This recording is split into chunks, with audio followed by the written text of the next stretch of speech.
Jean-Michel Jarre est un homme très occupé. Si on connaît le musicien, pionnier de l'électronique grand public et des shows laser, on découvre aujourd'hui l'entrepreneur et concepteur de Dock iPod. Le musicien reçoit dans son appartement parisien et présente un système musical griffé de son nom, l'Aero System One. Mais quelle est l'ambition d'un tel projet? Essayer de développer des objets qui soient, et des produits qui soient à la fois pertinent sur le plan technique et pertinent sur le plan esthétique. De sortir, par exemple, de la fatalité de la boîte noire en plastique, que je pense qu'aujourd'hui, dans n'importe quel environnement, on a le droit d'avoir des objets qui soient agréables à regarder, agréables à toucher.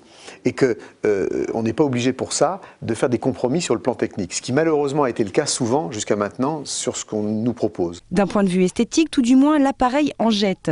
L'Aero System One est en effet massif, une colonne de verre et de métal de plus de 13 kg. Une tour qui peut recevoir plusieurs types de sources. Cet Aero System One n'est pas seulement un dock pour l'iPhone ou pour des téléphones mobiles, mais aussi peut recevoir absolument tout type de lecteurs, platine vinyle, lecteur CD, lecteur DVD, haute définition, tout ce qu'on veut. La question qui brûle les lèvres est bien sûr pourquoi avoir donné une telle forme à son appareil. Le subwoofer à la base, dans le pied de la tour, d'utiliser le diamètre de la tour comme tuyau acoustique pour les basses et d'avoir les haut-parleurs qui sont dans l'axe des graves, ce qui pour moi est très important.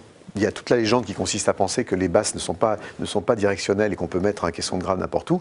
C'est faux. On voit bien qu'en studio, d'ailleurs, aujourd'hui, tous les studios professionnels ont tous les subwoofers dans l'axe des médiums et des aigus. La forme est étudiée pour rendre un son stéréo venant d'une seule source, de la même manière qu'on écoute un groupe. Il s'agissait pour lui de rompre avec le modèle stéréo des années 50, mais une telle recherche sur le son est-elle nécessaire quand on n'écoute que du MP3? La plupart des gens aujourd'hui écoutent de la musique à travers des fichiers MP3. Donc, on s'est déjà penché sur le fait d'essayer d'arriver à améliorer le son à partir de ces fichiers, c'est-à-dire des fichiers qui sont très compressés, comment arriver à lui redonner de la dynamique. Donc on a travaillé ça au niveau de l'ampli. Mais quelle est la patte Jarre dans tout ça? La patte, c'est cette cohabitation absolument indispensable qui va faire notre environnement technologique dans le cadre du son et de l'image, c'est la cohabitation entre l'analogique et le numérique.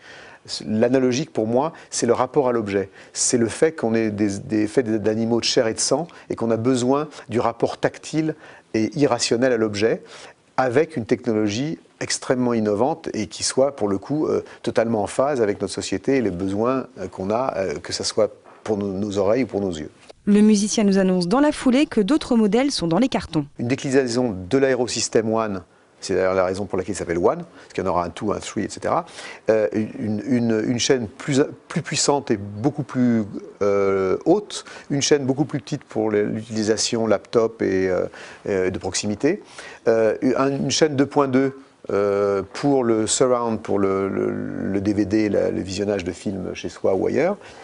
Et puis également aussi une réflexion sur les casques. Il ne reste plus qu'à attendre que cet Aero System One se fasse maltraiter dans notre labo, mais sans vendre la mèche, on peut vous garantir que la première écoute nous a plutôt bluffé, tant en termes de qualité que de puissance.